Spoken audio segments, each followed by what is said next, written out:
Chapter 4 Mr. Badger. They waited patiently for what seemed a very long time, stamping in the snow to keep their feet warm. At last they heard the sound of slow, shuffling footsteps approaching the door from inside. It seemed, as the mole remarked to the rat, like someone walking in carpet slippers that were too large for him and down at heel, which was intelligent of Mole, because that's exactly what it was. There was the noise of a bolt shot back, and the door opened a few inches, enough to show a long snout and a pair of sleepy, blinking eyes. "Now the very next time this happens," said a gruff and suspicious voice, "I shall be exceedingly angry. Who is at this time disturbing people on such a night? Speak up!"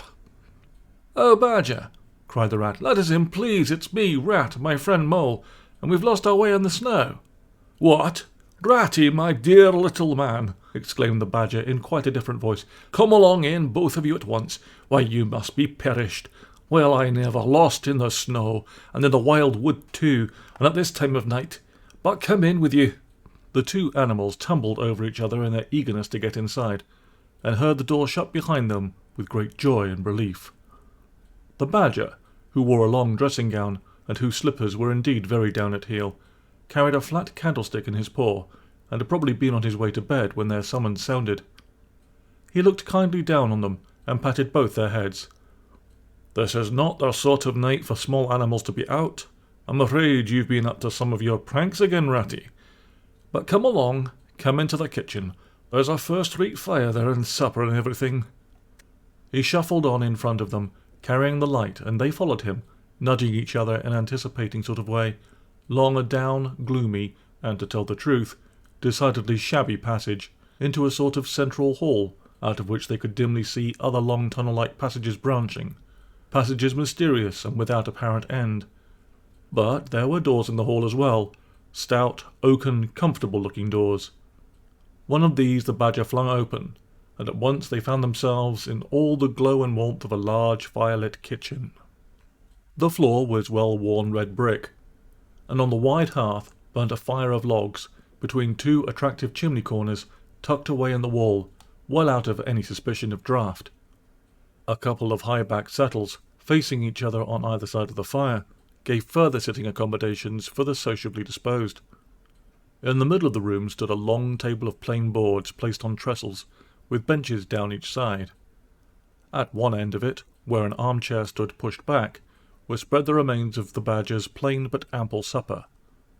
Rows of spotless plates winked from the shelves of the dresser at the far end of the room, and from the rafters overhead hung hams, bundles of dried herbs, nets of onions and baskets of eggs. It seemed a place where heroes could fitly feast after victory, where weary harvesters could line up in scores along the table and keep their harvest home with mirth and song, or where 2 or 3 friends of simple taste could sit about as they pleased, and eat and smoke and talk in comfort and contentment. The ruddy brick floor smiled up at the smoky ceiling. The oaken settles, shiny with long wear, exchanged cheerful glances with each other. Plates on the dresser grinned at pots on the shelf, and the merry firelight flickered and played over everything without distinction. The kindly Badger thrust them down on a settle to toast themselves at the fire, and bade them remove their wet coats and boots.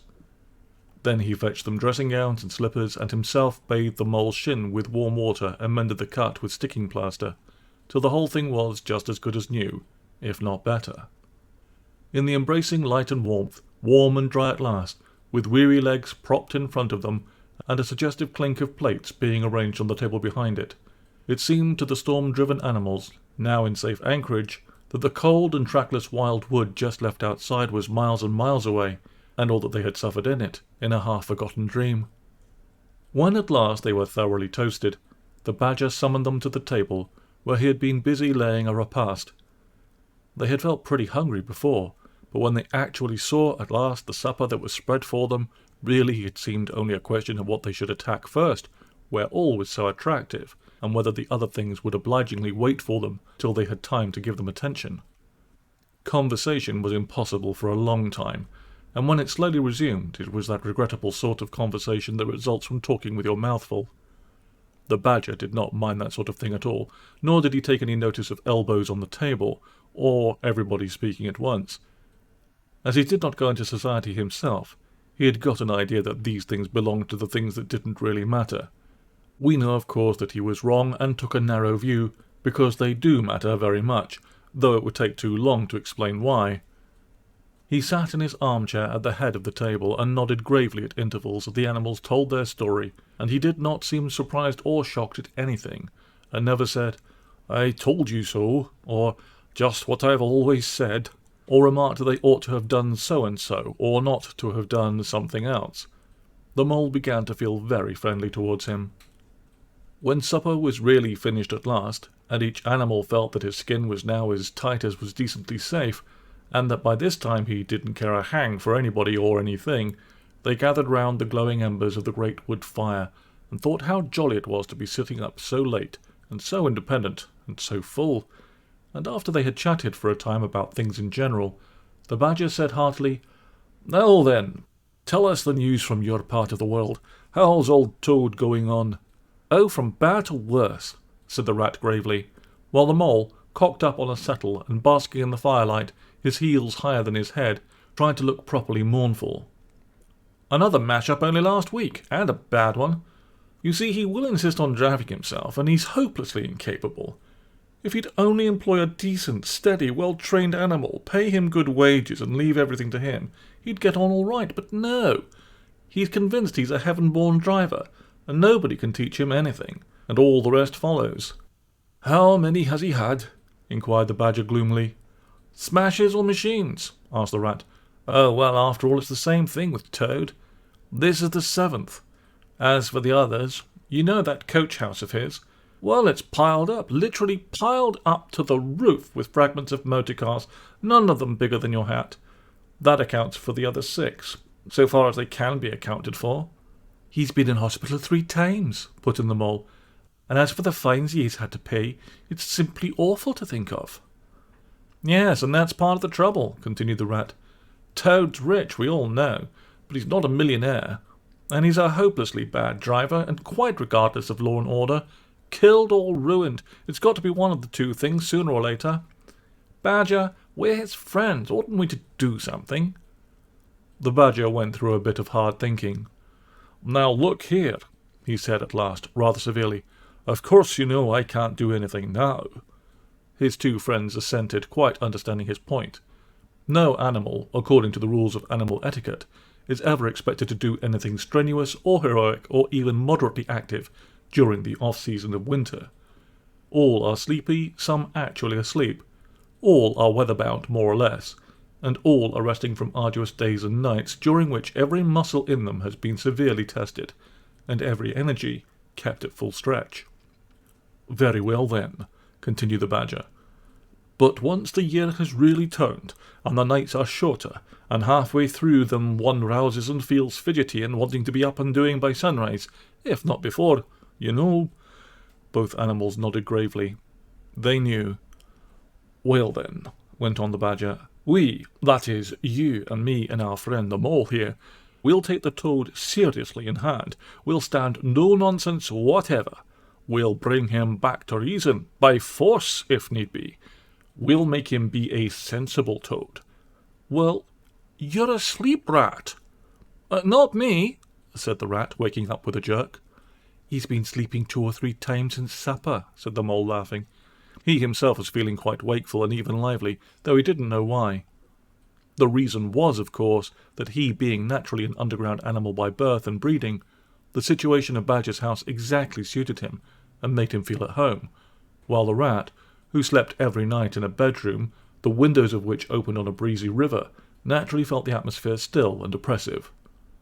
"Well, it's time we were all in bed," said the Badger, getting up and fetching flat candlesticks. "Come along, you two. I'll show you to your quarters, and take your time tomorrow morning. Breakfast at any hour you please." He conducted the 2 animals to a long room that seemed half bedchamber and half loft. The Badger's winter stores, which indeed were visible everywhere, took up half the room. Piles of apples, turnips and potatoes, baskets full of nuts and jars of honey. But the 2 little white beds on the remainder of the floor looked soft and inviting, and the linen on them, though coarse, was clean and smelt beautifully of lavender. And the Mole and the Water Rat, shaking off their garments in some 30 seconds, tumbled in between the sheets in great joy and contentment. In accordance with the kindly badger's injunctions, the two tired animals came down to breakfast very late next morning, and found a bright fire burning in the kitchen, and two young hedgehogs sitting on a bench at the table, eating oatmeal porridge out of wooden bowls. The hedgehogs dropped their spoons, rose to their feet, and ducked their heads respectfully as the two entered. "There, sit down, said the rat pleasantly, "and go on with your porridge. Where have you youngsters come from? Lost your way in the snow, I suppose?" "Yes, please, sir," said the elder of the two hedgehogs respectfully. "Me and little Billy here, we was trying to find our way to school. Mother would have us go, was the weather ever so. And of course we lost ourselves, sir, and Billy he got frightened and took and cried, being young and faint-hearted. And at last we happened up against Mr. Badger's back door, and so made so bold as to knock, sir, for Mr. Badger, he's a kind-hearted gentleman, as everyone knows." "I understand," said the rat, cutting himself some rashers from a side of bacon, while the mole dropped some eggs into a saucepan. "And what's the weather like outside? You needn't stir me quite so much," he added. "Oh, terrible bad, sir, terrible deep snowies," said the hedgehog. "No getting out for the likes of you gentlemen today." "Where's Mr. Badger?" inquired the mole as he warmed the coffee pot before the fire. "The master's gone into his study, sir," replied the hedgehog, "and he said how he was going to be particular busy this morning, and on no account was he to be disturbed." This explanation, of course, was thoroughly understood by everyone present. The fact is, as already set forth, when you live a life of intense activity for 6 months in the year, and of comparative or actual somnolence for the next 6, during the latter period you cannot be continually pleading sleepiness when there are other people about or things to be done. The excuse gets monotonous. The animals well knew that Badger, having eaten a hearty breakfast, had retired to his study and settled himself in an armchair, with his legs up on another, and a red cotton handkerchief over his face, and was being busy in the usual way at this time of year. The front doorbell clanged loudly, and the rat, who was very greasy with buttered toast, sent Billy, the smaller hedgehog, to see who it might be. There was a sound of much stamping in the hall, and presently Billy returned in front of the otter, who threw himself on the rat with an embrace and a shout of affectionate greeting. "Get off!" spluttered the rat with his mouth full. "Thought I should find you here all right," said the otter cheerfully. "They were all in a great state of alarm along Riverbank when I arrived this morning. Rat never been at home all night, nor mole either. Something dreadful must have happened, they said. And the snow had covered up your tracks, of course. But I knew that when people were in any fix, they mostly went to Badger, or else Badger got to know of it somehow. So I came straight off here, through the wild wood and the snow. My, it was fine coming through the snow as the red sun was rising and showing against the black tree trunks. As you went along in the stillness every now and then, masses of snow slid off the branches suddenly with a flop, making you jump and run for cover. Snow castles and snow caverns had sprung up out of nowhere in the night, and snow bridges, terraces, ramparts. I could have stayed and played with them for hours. Here and there great branches had been torn away by the sheer weight of the snow, and robins perched and hopped on them with their perky, conceited way, just as if they'd done it themselves. A ragged string of wild geese passed overhead, high on the grey sky, and a few rooks over the trees inspected and flapped off homewards with a disgusted expression, but I met no sensible being to ask the news of. About halfway across I came on a rabbit sitting on a stump, cleaning his silly face with his paws. He was a pretty scared animal when I crept up behind him and placed a heavy footpaw on his shoulder. I had to cuff his head once or twice to get any sense out of it at all. At last I managed to extract from him that Mole had been seen in the wild wood last night by one of them. It was the talk of the burrows, he said, how Mole, Mr. Rat's particular friend, was in a bad fix, how he had lost his way, and they were up and out hunting, and were chivying him round and round. "Then why didn't you do something?" I asked. "You mayn't be blessed with brains, but there are hundreds and hundreds of you, big stout fellas, fat as butter, and your burrows running in all directions, and you could have taken him in and made him safe and comfortable, or tried to at all events." "What, us?" he merely said. "Do something? Us rabbits?" So I cuffed him again and left him. There was nothing else to be done. At any rate, I'd learnt something, and if I'd had the luck to meet any of them, I'd have learnt something more, or they would. "Weren't you at all, nervous?" asked the mole, some of yesterday's terror coming back to him at the mention of the wild wood. "Nervous?" The otter showed a gleaming set of strong white teeth as he laughed. "I'd give 'em nerves if they ever tried anything on me." Here, Mole, fry me some slices of ham like the good little chap you are. I'm frightfully hungry, and I've got any amount to say to Ratty here. Haven't seen him for an age." So the good-natured Mole, having cut some slices of ham, set the hedgehogs to fry it, and returned to his own breakfast, while the Otter and the Rat, their heads together, eagerly talked river shop, which is a long shop, and talk that is endless, running on like the babbling river itself. A plate of fried ham had just been cleared and sent back for more, when the Badger entered, yawning and rubbing his eyes, and greeted them in all his quiet, simple way, with kind inquiries for everyone. "It must be getting on for luncheon time," he remarked to the Otter. "Better stop and have it with us. You must be hungry this cold morning." "Rather," replied the Otter, winking at the Mole. "The sight of these greedy young hedgehogs stuffing themselves with fried ham makes me positively famished." The hedgehogs, who were just beginning to feel hungry again after their porridge, and after working so hard at their frying, looked timidly up at Mr. Badger, but were too shy to say anything. "Here, you two youngsters, be off home to your mother," said the Badger kindly. "I'll send someone with you to show the way. You won't want any dinner today, I'll be bound." He gave them 6 pence apiece, and a pat on the head, and they went off with much respectful swinging of caps and touching of forelocks. Presently they all sat down to luncheon together. The Mole found himself placed next to Mr. Badger, and, as the other two were still deep in river gossip, from which nothing could divert them, he took the opportunity to tell Badger how comfortable and homelike it all felt to him. "Once well underground," he said, "you know exactly where you are. Nothing can happen to you, and nothing can get at you. You're entirely your own master, and you don't have to consult anybody or mind what they say. Things go on all the same overhead, and you let 'em, and don't bother about 'em. When you want to, up you go, and there the things are, waiting for you." The Badger simply beamed on him. "That's exactly what I say," he replied. "There's no security or peace and tranquillity except underground. And then, if your ideas get larger and you want to expand, why, a dig and a scrape, and there you are.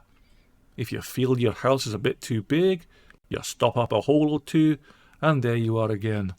No builders, no tradesmen, no remarks passed on you by fellows looking over your wall, and above all, no weather. Look at Rat now. A couple of feet of floodwater, and he's got to move into hired lodgings, uncomfortable, inconveniently situated, and horribly expensive. Take Toad. I say nothing against Toad Hall, quite the best house in these parts, as a house. But supposing a fire breaks out, where's Toad? Supposing the tiles are blown off, or walls sink or crack, or windows get broken, where's Toad? Supposing the rooms are draughty, I hate a draught myself, where's Toad? No, up and out of doors is good enough to roam about and get one's living in, but underground to come back to at last, that's my idea of a home." The Mole assented heartily, and the Badger in consequence got very friendly with him. "When lunch is over," he said, "I'll take you all round this little place of mine. I can see you'll appreciate it. You understand what domestic architecture ought to be, you do."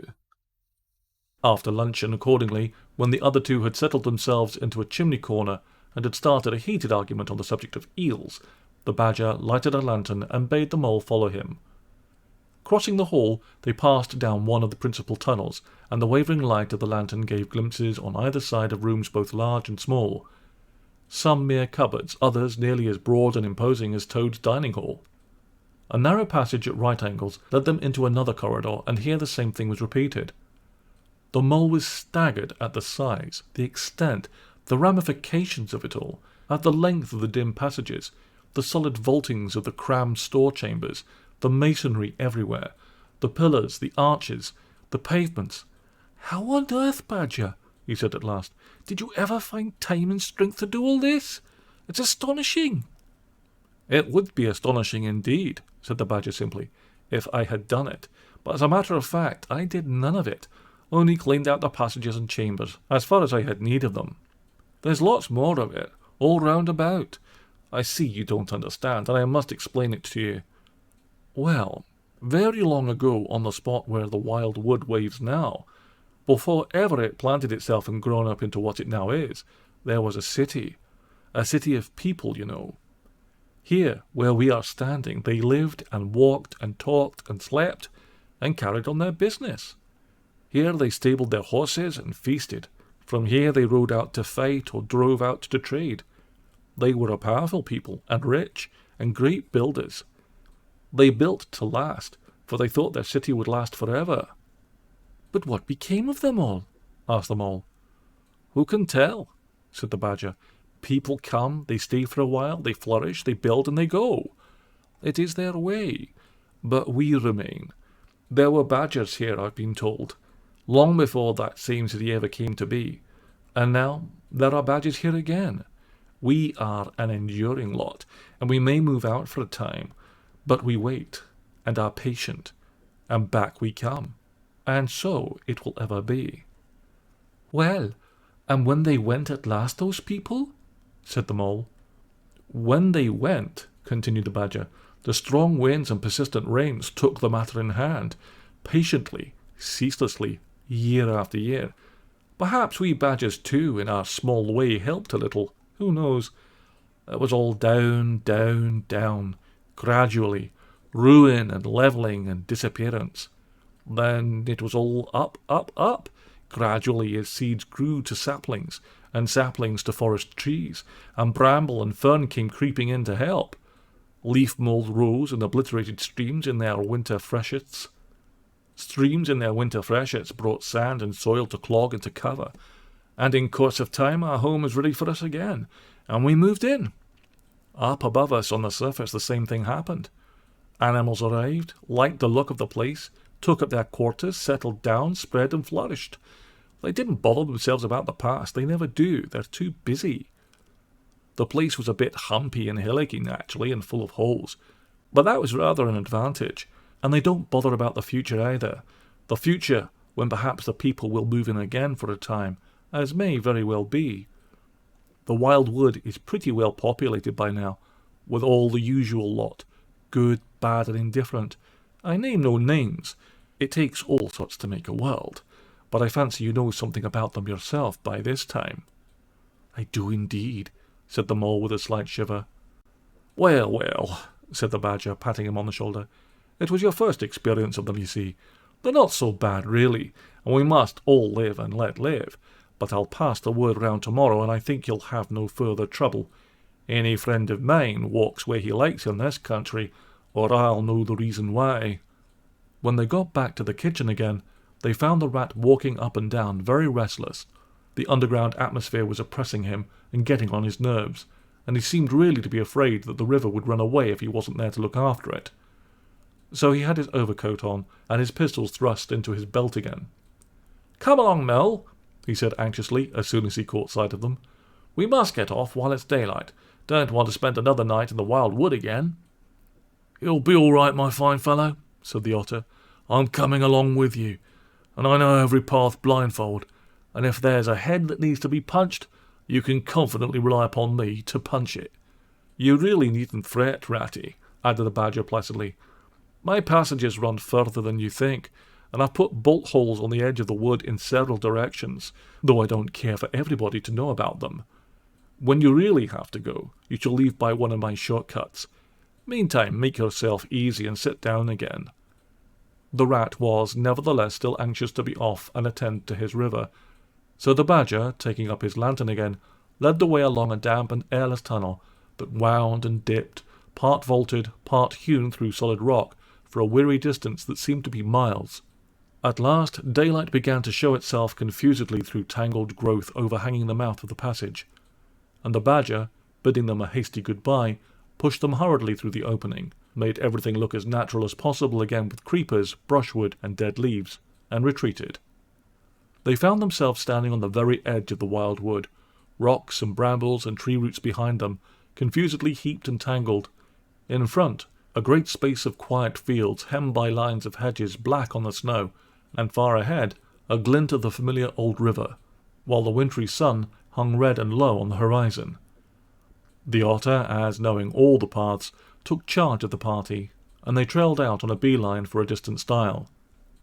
Pausing there a moment and looking back, they saw the whole mass of the Wild Wood, dense, menacing, compact, grimly set in vast white surroundings. Simultaneously they turned and made swiftly for home, for firelight and the familiar things it played on, for the voice sounding cheerily outside their window of the river they knew and trusted in all its moods, that never made them afraid with any amazement.